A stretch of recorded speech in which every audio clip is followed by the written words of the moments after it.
Scooby-Goo's premium chat and digital retailing experiences redefine excellence in automotive communication. Discover the difference and see why over 8,000 dealers and 20 OEMs trust us. Visit GUBAGOO.com. Want to dive deeper into the topics you hear about on Daily Drive? We're offering listeners a special offer, 20% off a 1-year Automotive News digital subscription. That gets you access to all of our news, information, and analysis made for automotive industry leaders like you. Go to autonews.com/Daily Drive promo to redeem. Welcome to Daily Drive for Tuesday, January 23rd, 2024. I'm Jamie Butters, Executive Editor of Automotive News here in Detroit. And I'm Kellen Walker in Las Vegas. Today on the show, used vehicle retailer Vroom screeches to a halt. Nissan cuts U.S. production amid a flood of inventory. And BYD overtakes VW as China's #1 brand. Plus, screens are becoming more and more important as cars and trucks go high-tech. We'll hear from Arun Mahapatra of AUO Corp about the company's ever-growing role as a leader in digital displays. You can't just use what worked in years past. You got to innovate. Let's run through all the news you need to know to keep up in the auto industry. Online used vehicle retailer Vroom plans to wind down its e-commerce operations, citing a need to preserve liquidity. According to a news release, the company will suspend used vehicle transactions through Vroom.com. Vroom also intends to sell its current used vehicle inventory through wholesale channels, halt purchases of additional vehicles, and reduce its workforce by 800 employees, or 90%. It's all part of a value maximization plan its board of directors approved on January 19th. Vroom shares plunged 51% to 25 cents a share in after-hours trading. So what's left? The company says its captive finance unit, United Auto Credit, will continue to serve third-party customers. So will CarStory, an AI-powered analytics and auto retail digital services platform that Vroom acquired 3 years ago. Vroom said none of the 800 affected employees are affiliated with UACC or CarStory. Nissan is taking the shears to production as new vehicles idle on dealer lots, and part shortages slow down the supply of the brand's top seller. In a planning document sent to suppliers this month and obtained by Automotive News, Nissan said it will cut 6% of U.S. output in the first quarter. That's more than 10,000 vehicles. The manufacturer cut an additional 1,200 vehicles in December. According to Cox Automotive, Nissan's days supply hovered around 106 days at the end of last year. That's 50% higher than the national average of 70 days. Nissan had the highest inventory of any full-line brand at the end of December. BYD overtook Volkswagen Group as China's best-selling car brand in 2023. It's clear evidence that its all-in bet on electric vehicles is paying dividends and helping it pass some of the world's biggest legacy names. According to data from the China Automotive Technology and Research Center, BYD's registrations in China rose to 2.4 million last year, giving it a countrywide market share of 11%. The Chinese automaker's meteoric rise reflects the wider lead Chinese car brands have in developing affordable and high-tech EVs that are quickly gaining international acceptance. In contrast to that, Toyota chairman Akio Toyoda is still not sold that EVs will come to dominate the global market anytime soon. Toyota believes battery electric vehicles will reach, at most, 30% market share. Hybrids, hydrogen fuel cells, and gasoline-burning cars will make up the rest. The automaker posted online that 1 billion people in the world live without electricity. According to the International Energy Agency, the actual number was closer to 775 million as of 2022. It wasn't clear whether Toyota's remarks referred to new car sales or those already on the road. It also wasn't clear what Toyota predicts for the U.S., where the growth of EV market share has been slower than many predicted. According to a forecast by Bloomberg NEF, EVs will account for 75% of new car sales worldwide and 44% of passenger vehicles on the road by 2040. And those are today's headlines. Jamie, Vroom is liquidating its e-commerce operations. Are we seeing the fall of online used retailers? It's almost starting to become a trend, isn't it? Shift went down, and now Vroom Carvana had a rough stretch there. Looks like they've weathered the storm and restructured enough, although it sounds like there's still some restructuring to be done. Carvana's market cap still sits close to $10 billion. So maybe Carvana is the one national brand that has enough scale to continue to function and operate profitably. Clearly, it shows, in some of the challenges of online retail. It's hard to get the operations running efficiently.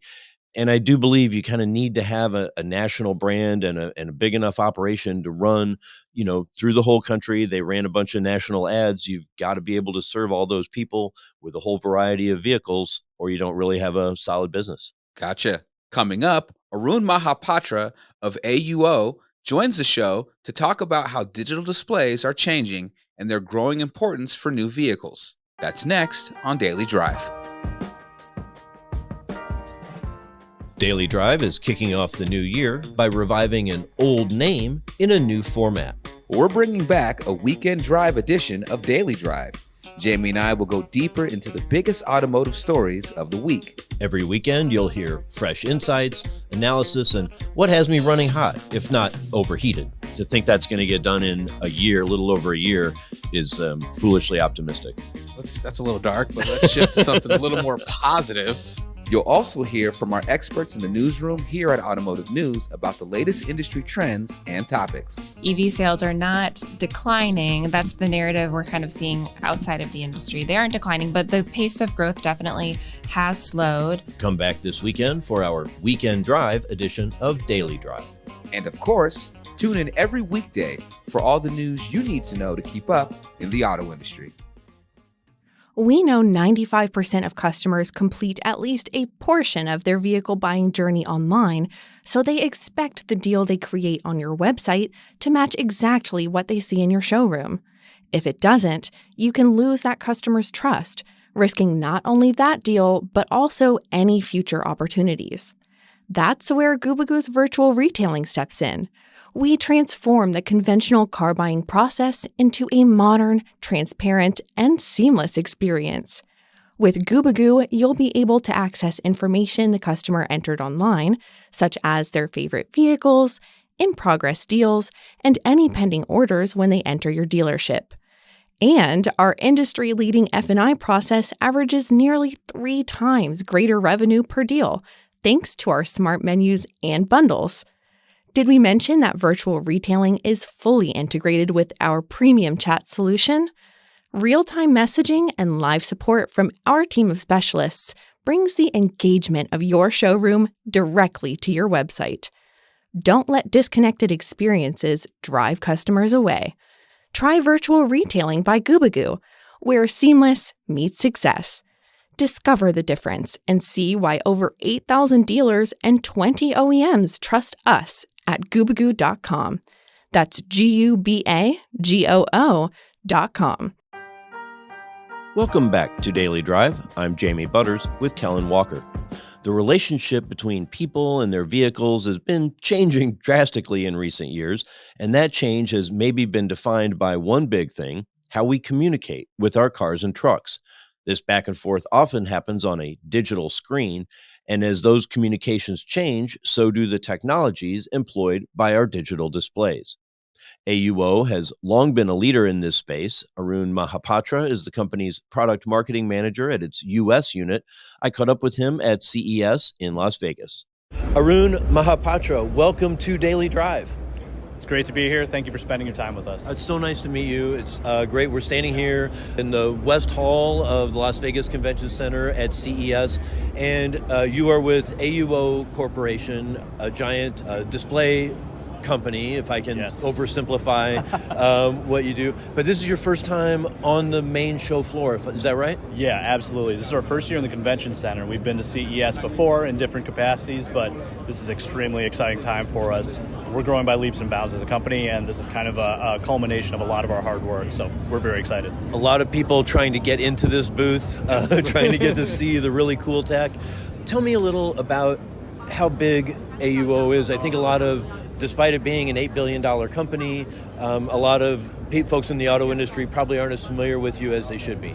Yeah, that's fair. So we've been a company since, I think, founded in 1990s, late 1990s, and we've been in everything with a digital display. We're in the laptop game, we're in healthcare, we're in solar panels. We try to do a little bit of everything with digital displays, and automotive mobility solutions, that is our bread and butter. We are growing quite a bit in that section. We had $1 billion of revenue, I believe, in 2021, and that's only going higher. So it's been very important. We've been very fortunate to have a lot of visits from our OEM friends. They've come out to here, so we're doing a lot of tours. We're very busy, and we couldn't be happier about it. I mean, $1 billion, but it's kind of roughly doubled since then? Absolutely, yeah. So it doubled just in the last few years, and we're only going higher. That's a lot of growth. Now, I know you big players in center displays and cockpit displays, but you're also working on some signage solutions that could be useful in the mobility space? Yeah, absolutely. As mobility evolves, we've got new applications, rideshare vehicles, autonomous driving vehicles. They all have a different way of communicating with customers, and displays are the conduit to make that happen. So you can't just use what worked in years past. You gotta innovate. We need brighter displays for exterior applications. We need lower power consumption for electric vehicles.